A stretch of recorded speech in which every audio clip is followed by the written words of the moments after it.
The fourth category of leadership style is contingency theory. The contingency theory believes that it is a situation or it is an environment which decides what kind of leadership style the person will project. Now, when we are talking about situation, when we are talking about environment, we can say that how much control the person has over a situation, that will decide whether what kind of leader he or she will be. Now, when we are talking about situation, we can say that how much the person has control over the situation. Now, what do you mean by control over situation? That means when we are talking about environment or situation, there are various factors which will have an influence on leader. Say for example the task, the relationship between the teachers, the relationship between the teacher and the principal. So there are n number of factors which are the part of situation, and that situation, how this particular situation is handled, how this particular situation is controlled, depend on the leadership style.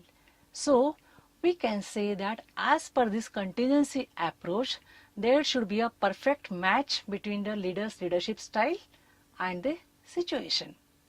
Many times leaders may be a good leader, but it is the environmental condition, it is the situation which may have a negative impact on the leadership style of a person.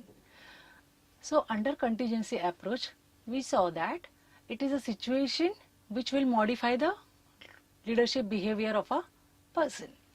If the situation is under control, it will favor to have a particular leadership style performed by the leader.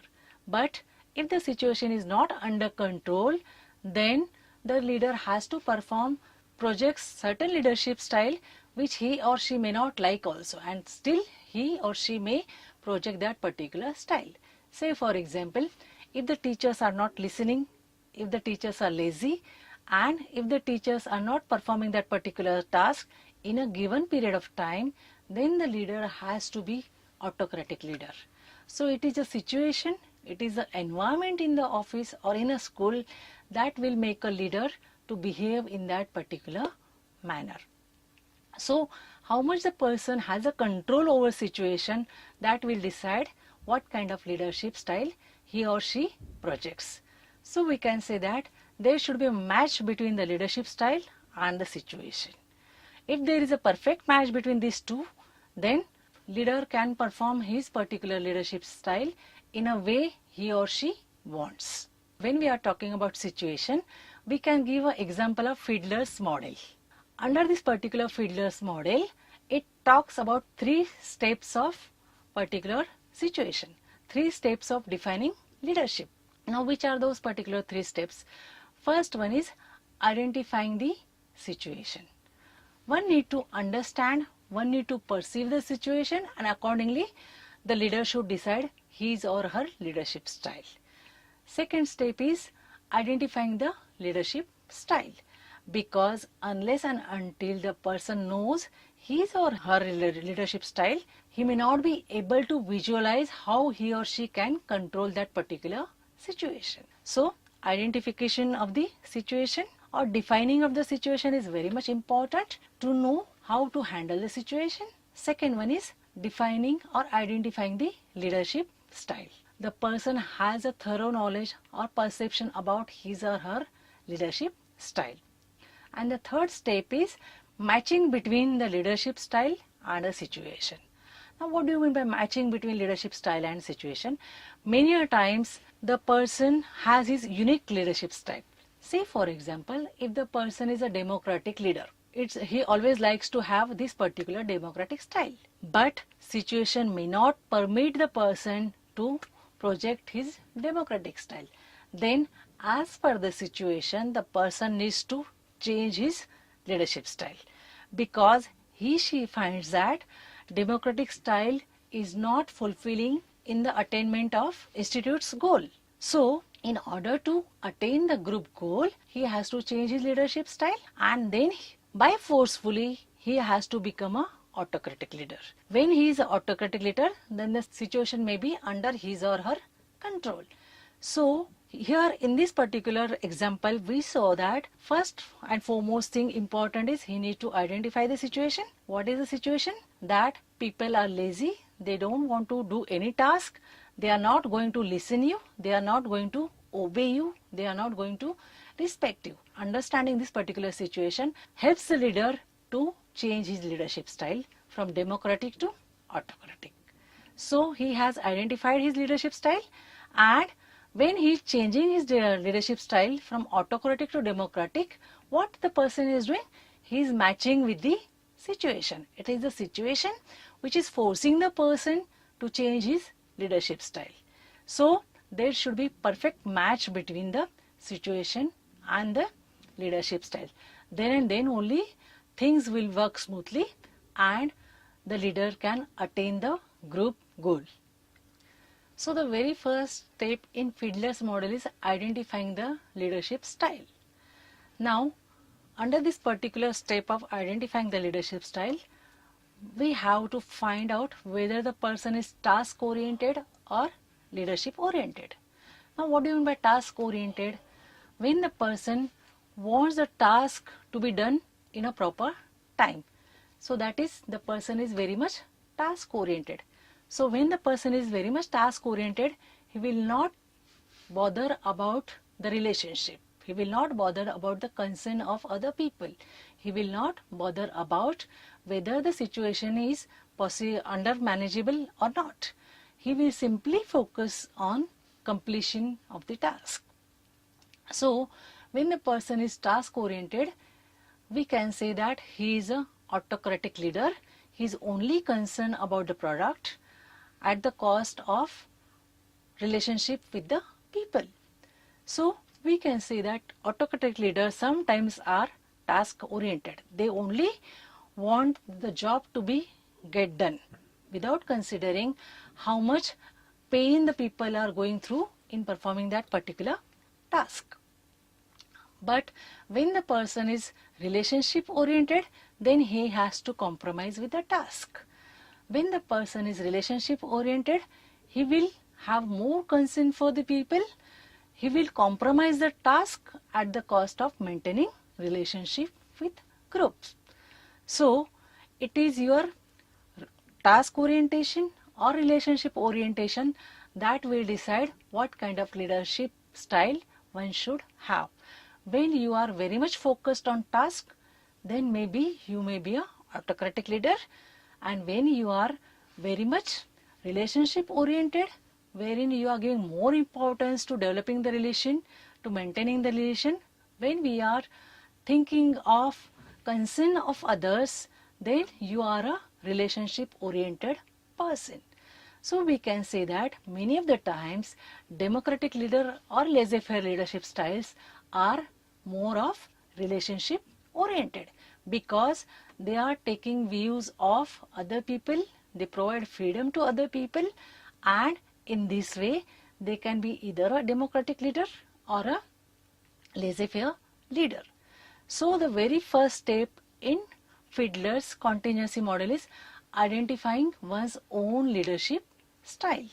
The second step is defining the situation. Now according to Fiedler, under this particular step, there are three subcategories. The first one is identifying the relationship. What kind of relation the person has with the subordinate, whether there has a trust, whether there has a confidence among the leader and the follower. That is very much important to identify. What kind of relationship they share, what kind of understanding the leader and the follower has. So the very important factor in defining the situation is understanding the relationship. Second important factor in understanding or defining the situation is a task structure. How the task need to be performed, what procedures need to be followed. That should be very much clear to the leader. So that will decide how the situation will be. If the task is very much clear to the leader, if the leader knows very well in advance how the task need to be performed, then there will be more clarity, and when there is more clarity, there will be more trust and confidence in the leader and the follower. So the first is what? Relationship. Second one is task structure, and the third one is power and position. Many times, because of the power, because of the position, the followers will listen you. So how the situation will be under control or not depends on the power or position of the leader. If the leader is not in power or position, people will not listen. If the principal is not in his position, then teachers will not listen to him. So to be a leader, one has to have certain power, one has to have certain position. Then because of power and because of position, there are chances of getting support from the follower. So in order to define the situation, we should have a better understanding between relationship between leader and follower, that we can say between a principal and the teachers, what kind of relationship they have, what kind of trust they have, what kind of confidence they have about each other. Second one we saw is task structure. What is the nature of work, how the work needs to be performed, in what time this particular task need to be accomplished, that should be very much clear to the leader as well as the followers. And the third important factor is power or position, whether the person is in power, whether the person has certain rights or certain power in his hand, because of which the things will be under control. Because when the person is in power, he has the control over situation. So in order to define the situation, these three things are very much important to know. Now situation will be favorable or not favorable depends on these three dimensions or three factors which we have discussed earlier. Now what are those three dimensions we have discussed? That is task structure, leader-follower relationship, and position and power. So when all these three dimensions are high, that means leader has the position and power, there is a good relationship between leader and follower, and task is very much clarified to the leader, the situation will be favorable. But when all these three dimensions are low, situations will be unfavorable, exactly opposite of the earlier dimensions which we have discussed. Say for example, if there is no good relationship, if there is no trust among the leader and the follower, among the teacher and the principal, and if the task is not very well defined and the person is not in position or power, situations will be unfavorable. So favorableness or unfavorableness of the situation depends on these three dimensions. Which are these three dimensions? Task structure, leader follower relationship, and power and position. So when these three dimensions are high, situations will be favorable. When these three dimensions are low, situations will be unfavorable. So favorableness or unfavorableness means how much the leader can control that particular situation. When we say the situation is favorable, that means leader has control over the situation. Now again let us read it with the earlier dimension. If there is a good relationship between leader and follower, he will have a control over situation. If the task is very well defined, leader will have a control over situation. If the person is in power position, he will have a control over situation. Now exactly take the opposite of it. Let us think it vice versa. If the task is not very well structured, it is not very well defined, then what will happen? Situation will not be under control of the leader. Everybody will be under confusion what is expected to do. If there is no good relationship between leader and follower, people will not listen to the leader, people will not listen to the principal, teachers will not listen to the principal. So what will have an effect on situation? It will take the situation to an unfavorableness, and leaders may lose the control over situation. If the person is not in power and position, people will not listen to that particular person and situation will be unfavorable. So favorableness or unfavorableness of the situation depends on these three dimensions, that is task structure, leader follower relationship, and power and position of the leader. Now, after knowing the situation and the leadership style, it is very much important to find the match between the leadership style and the situation. Now, what do we mean by matching the situation? When we say matching the situation, what do? We try to find out the match between situation and the leader. So, when we say to bring the match between situation and leader, either you can change the situation as per the leader, or you can change the leader as per the situation.